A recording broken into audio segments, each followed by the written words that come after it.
Hello everyone, how's it going? Now in this video, I will be talking about fear of fear and how it operates, and also how it pulls you back in to the avoidance and the compulsions once again. So it's very crafty in what it does, because as a hardened OCD and anxiety sufferer, you are not scared of a bit of mild anxiety. You're not scared of the odd intrusive thought coming in now and then. You're not scared of just the guilt and shame simmering away when you've had it at a chronic level. You're not scared of that. But what you are scared of is all the emotions coming flooding back in, and all the uncomfortable extreme symptoms coming in with a vengeance and leaving you feeling totally lost and overwhelmed to a point where you feel like you can't possibly cope. To a point where you feel like, I am at a stage, I am past the point of no return. I will never come back from this one. This is the one that's going to send me over the edge. This is the one that's going to do me in forever. This is the one that I won't come back from, right? That is what you're scared of with fear of fear. So this is why you are taking that internal temperature constantly, looking to see if the anxiety is coming back or if it's getting worse. Shit, what if it gets to a stage where I can't possibly cope any longer? So then you frantically try and push it away internally. You internally resist. You internally fight with it. You internally try and get rid. But the problem with that is the exact thing keeping you stuck. That is the exact thing fueling all the symptoms. That constant battle that you have with yourself. Okay, you're going to be at war with your own brain. You're going to be on the battlefield of your own brain. You're in a tug of war with your own brain. That's not going to end well. Okay, so we often hear us say a lot, surrender. Internally surrender. Allow yourself to feel anything.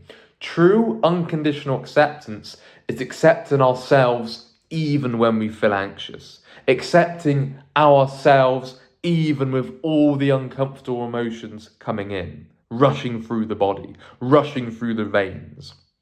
Accepting life unconditionally while suffering with anxiety and OCD and panic. Okay?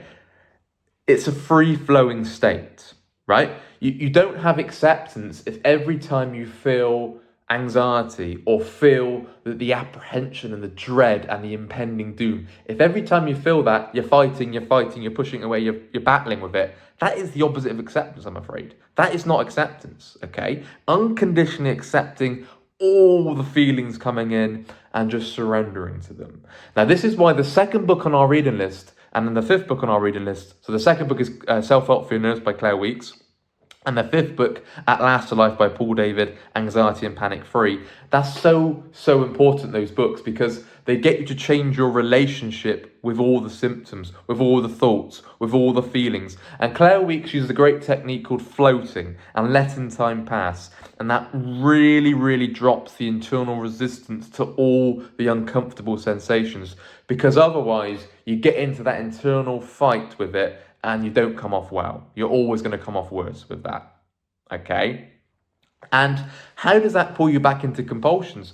Well, it pulls you back in because you're absolutely terrified of it getting so bad you can't cope.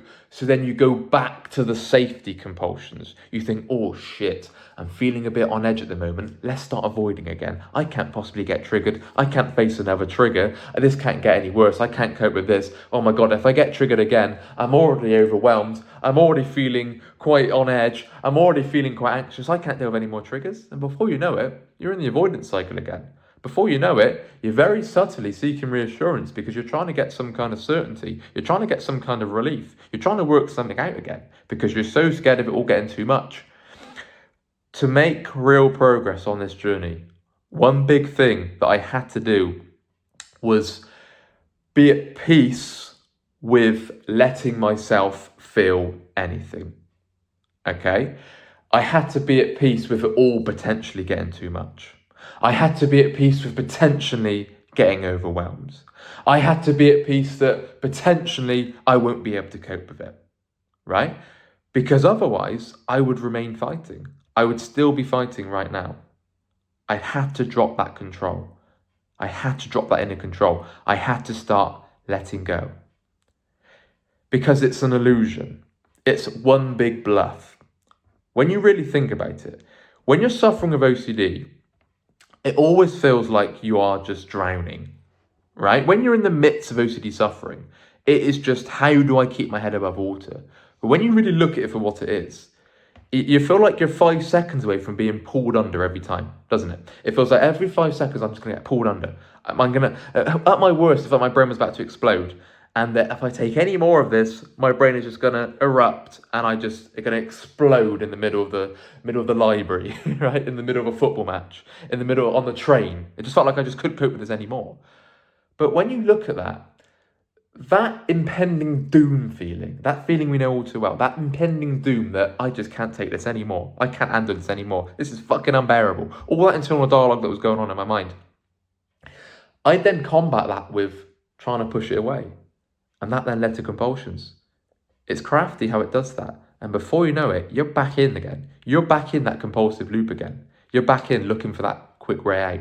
You're back in looking for that instant relief again. You're back in looking for that instant gratification hit again. That dopamine rush, right? Now, of course, you've got to look at the beliefs as to why you're stuck. Of course. But a big part of this is your relationship with the anxiety, your relationship with all the discomfort and all the frustration and all the uncomfortable sensations that you are bound to experience on this OCD recovery journey. I'm sorry, I cannot give you instant relief. I cannot say something to make it all go away. You're going to have to cover the hard ground. You're going to have to go the distance. You're going to have to run the marathon. Please try and see this as a journey and a process, rather than a quick fix. I'm no mechanic. I'm no miracle worker. You don't come in for sessions with me and I just fix you and off you go, happy as Larry. It don't work like that. I'm here guiding you. We're here backing you every step of the way. We're here directing you, of course. We're OCD coaches. We've been there ourselves. We know how this feels.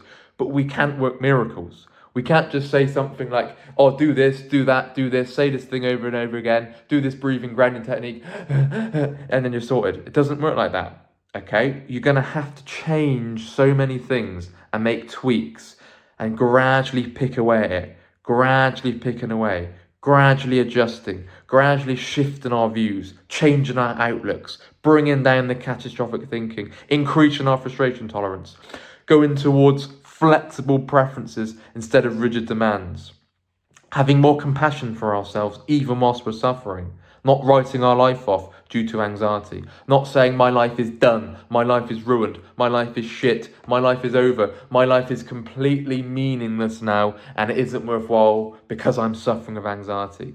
That kind of approach isn't going to end well, because then you're on the lookout. You're like a meerkat looking out. Where is it? Oh shit. The anxiety's coming. Oh my God, this is going to be the one that does me in. This is going to be one that does me in. And it all goes back to the fears of not being able to cope. And it's very crafty how it also links into the fears of losing control, right? And many people that come in with harm OCD, POCD, all kinds of fears of losing control, not being able to handle it, getting overwhelmed. The fear of getting overwhelmed is the biggest dream killer there is. Right? Because you easily just put things off. Any career goal, no, I'm going to get overwhelmed.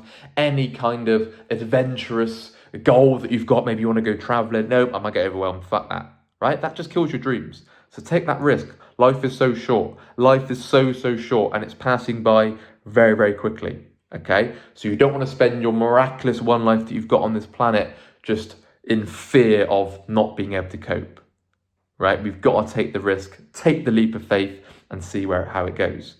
Because before you know it, you're 93 years old, if you're very lucky to get to that age, thinking, oh shit, I'm about to die and I spent my whole life just worrying about potentially not being able to cope. You don't want to be thinking like that. But going back to how it's going to link to your fear of losing control with the harm element is, oh, if this one does me, if this one sends me over the edge, I'm more likely to lose control. Oh my God, I can't cope with that. So then you're on the extra lookout for it getting so bad. You're on the extra lookout for not being able to handle it. And you're thinking, oh no, that means I lose control, right? It's very, very crafty in how it does this. Very, very crafty.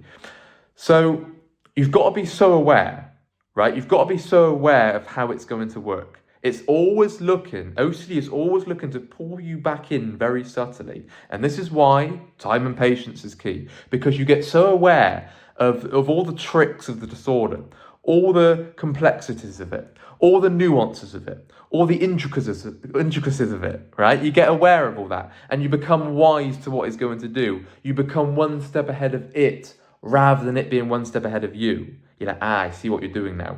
But this is why I always advise having guidance from a coach, because we can see it a mile off, right? Because our own personal struggle, plus the hundreds of people that we deal with on a regular basis, we can see exactly why you're stuck, right?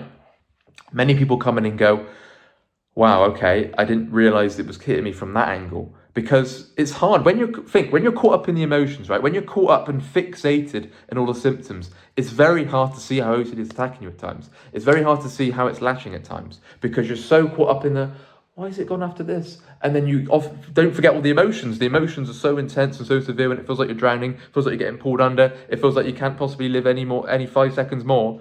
So when you've got that pair of eyes, as in your coach, looking to see what it's latching to, then it's not only easy to break down, but then you're turning your attention and your energy to breaking down the right core fears and seeing why you're stuck and ultimately getting that advice as to what you need to do. Okay, it's very hard to go through this by yourself. You can get to a pretty good stage reading all the books and cutting your compulsions, but you're going to need that guidance. Okay, I don't know anyone, well, I wouldn't know them, would I? But I don't know anyone that has recovered from OCD without that guidance. Okay, that's not a sales pitch. That's not a sales thing. That's just from brutal honesty with OCD, that you're not really going to just recover by yourself without having that guidance, because OCD is so subtle.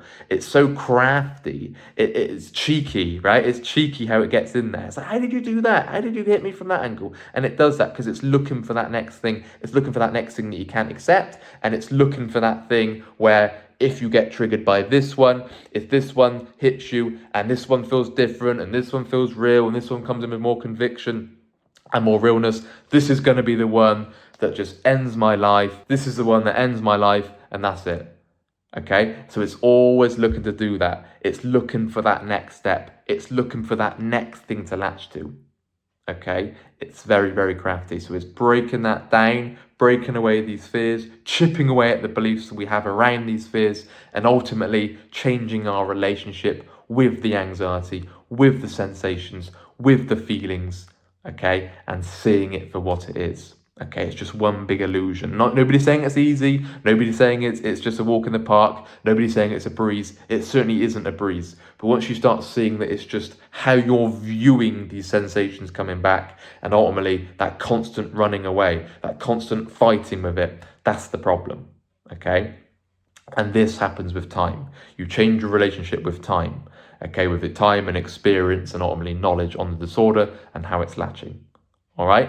I hope you found this helpful. If you are dealing with fear of fear, you're certainly not alone. It was one that I found very, very difficult to get over. Probably the last thing that I truly got over in my journey, because it kept pulling me back in. It kept pulling me back in with, this one's different. This is going to be the one that does you in, Sam. This is going to be the one that you can't ever get over. So it kept pulling me back in with trying to find different things, scanning for different things, new themes, new thoughts, old fears, old themes, different memories, different events, different things coming in at different times. It was constantly looking for that next thing.